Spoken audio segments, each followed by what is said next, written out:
I wanted to get your guys' opinion on this. I don't know if you saw the back and forth between JJ Redick and Kendrick Perkins on It's first so take. dumb. So It's Kendrick so Perkins, John, I don't know if you saw it. So just to summarize, KP came out and said that he believes Jokic is stat padding, and he used some numbers that when he said them, they didn't really make that much sense to me. If I'm going to be completely honest with you, you would have to go look at it for yourself and see if they actually make sense. He was saying he's stat padding, and then JJ was on the next day and said that that's absolutely not true. Jokic is not a guy who cares about his stats. He only cares about championships and whatnot.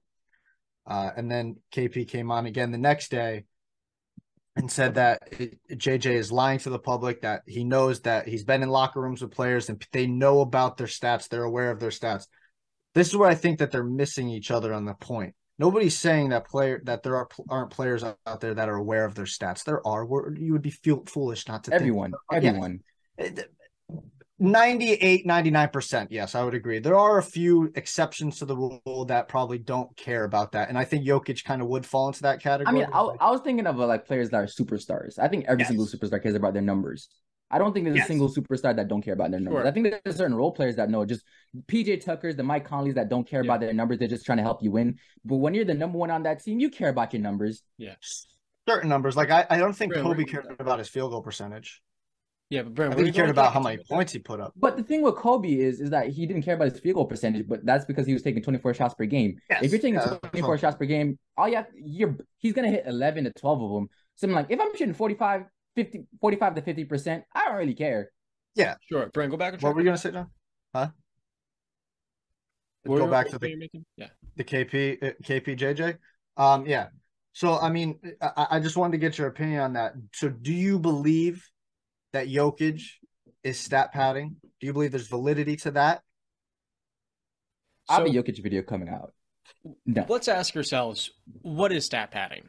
Yes. Is it grabbing, taking defensive rebounds from your teammates? At the guard position, that's considered stat padding, but at the center position, when you're at the rim, that's more reasonable. So I guess, convicted Russell Westbrook of stat padding 6 years ago is because he would just snag rebounds from Steven Adams.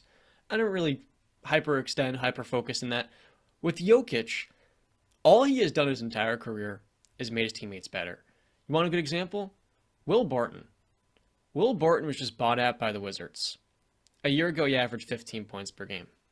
A year later, he couldn't make the Washington Wizards rotation. And Barton last year was the third best player on the Denver Nuggets.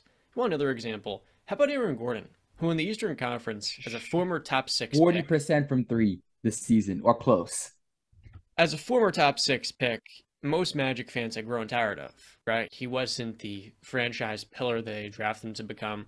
And this year in Denver, he has had a career year after a career year last year. And in terms of efficiency, it's never been better. Defensively, never been more locked in. And the Nuggets, for as much as we like to say Jokic is a poor defender, I've seen a lot of Embiid fans make this note.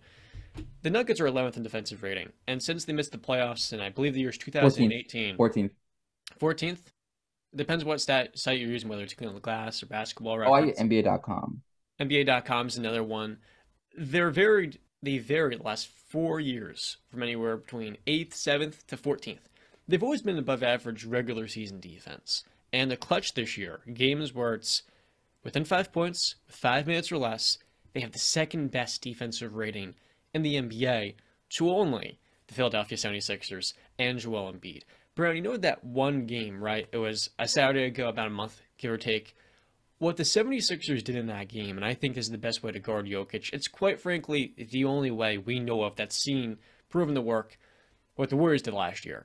You throw a rock-solid post defender on him and have whether it's Draymond Green off the ball or Joel Embiid, just sit lurking in the passing lanes, that really takes away his scoring gravity. Because what makes him an unstoppable player is that how many guys got the case to be the best passer and scorer in the world? So if you can contain Jokic in the post, you make him a little bit more one-dimensional as a passer, and that can really reduce the impact of his vision and, quite frankly, his ability to pass at an all-time level. All of that in mind, Jokic is a clear frontrunner for the award because he's the number 1 seed, and the goalpost movement that I notice, whatever Jokic does, people always have some drawback. And you would think, maybe the guy's the first over. No, he was the 41st overall pick in 2014.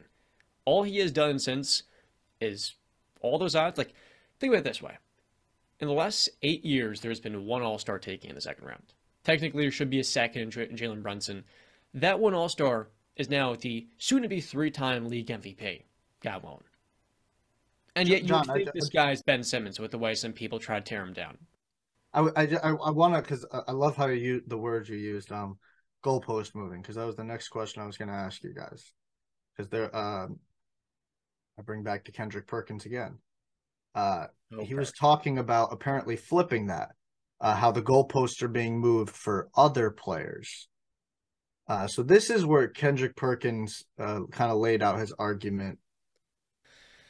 He said there are only 3 players in NBA history that have won the MVP and I think averaged under 25 points, I believe is what he said, 25 or 24 points. He cuts it off at 1990 because he didn't want to talk about Magic. Oh, okay. Yeah, because Magic is right before then, and he did it averaging 19 points per game. That's why he cut it off at 1990. He's being sneaky then. Yeah. Those 3 players were Nash, Dirk, I believe, and Jokic. And then he tried to make the case, what are those 3 players have in common? Yes, they're white players, and they're all actually not American players too. Nash from Canada and the other 2 from Europe. But they're all white players. And he was basically trying to make the case that for certain players, the goalposts are moved. Because if you look at Nash, I think he made the case in one of the MVP seasons, they weren't the number 1 seed. Jokic last year, everybody was, now this year, like you said, John, he's the number 1 seed, but last year he was the 6th seed, I think, and people weren't bringing up that point. Yeah. But basically is that he was trying to make it a race issue, and I don't see any validity to that point. Can we sit here and like Romain and me just said, like he believes Nash only deserved one of those MVPs. I'm one who I don't think he deserved either of those MVPs, but it's fine, one whatever. He's got those MVPs. I'm not going to sit here and say it's a race thing because I don't believe that when it's hard. It's hard to elaborate. The thing with Nash is that the argument for him both years, because I think the second year he won, Amari was injured. I think the team was depleted, and he still was able to lead them to like I think a top 3 seed in the conference, even though he was only averaging like 15 and 12. But the argument is that he was the best player and the best playmaker in the league on one of the best teams in the league. Now, obviously, you have Kobe averaging 36, and then you have LeBron. So there's other people that I feel like are more deserving. But I'm not saying he didn't deserve it. I just feel like there's people that are more deserving than him to win those awards. Yeah. I mean, and the thing about like the best way to guard Jokic in that game is I don't think you can really guard him without an elite guard at the other end. Because you put people in the passing, you put a rock side post defender on him, but he has such a soft touch in the post that it doesn't matter what defender's on him. He can score nearly every. He's literally the only guy I've ever seen that give Bam that many problems consistently. Like Embiid hasn't been able to give Bam that many problems consistently. And the thing about it is that you just need another elite guard on the other end to constantly put him in pick and rolls to tire him out as the game goes along. That's the only way I think you can really, because Philadelphia earlier in the game he was killing Embiid, but as the game got on, they put him in pick and roll after pick and roll. He was forced to guard James Harden a couple of times and Tyrese Maxey.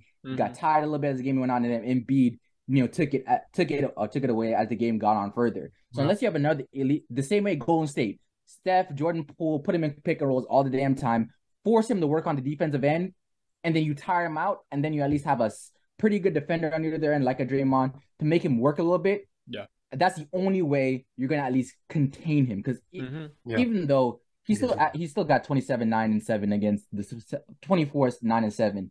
So it wasn't even that crazy bad of a game. It's about the numbers aren't as impactful as they usually are, though. Yeah. So that's you need not only a rock solid post defender and somebody else to play the passing lane, but you need an elite guard at the end. How many teams have that other than I would say Cleveland, Philly, and Golden State? Boston. They're not guards, Tatum and Brown, but they can do that. What you're saying? With Brown's mid-range shot making, that's a great point. Yeah. And they also have a Robert Williams, and an Al Horford. Never mind. Not an elite guard, but an elite player in the pick and roll. We have to mention Golden State. Playmaking, all that stuff. Yeah, you have to mention Golden State because they have the same starting lineup from a year ago, and Klay Thompson's had that. It's pissing me off that they're the 5th seed all of a sudden. It just feels like it's just setting up for Steph to come back and just make another run. Like it just feels like it's setting up for that bullshit. So real quick with the Jokic thing, related to Perkins, Kendrick Perkins is just talking out of his ass.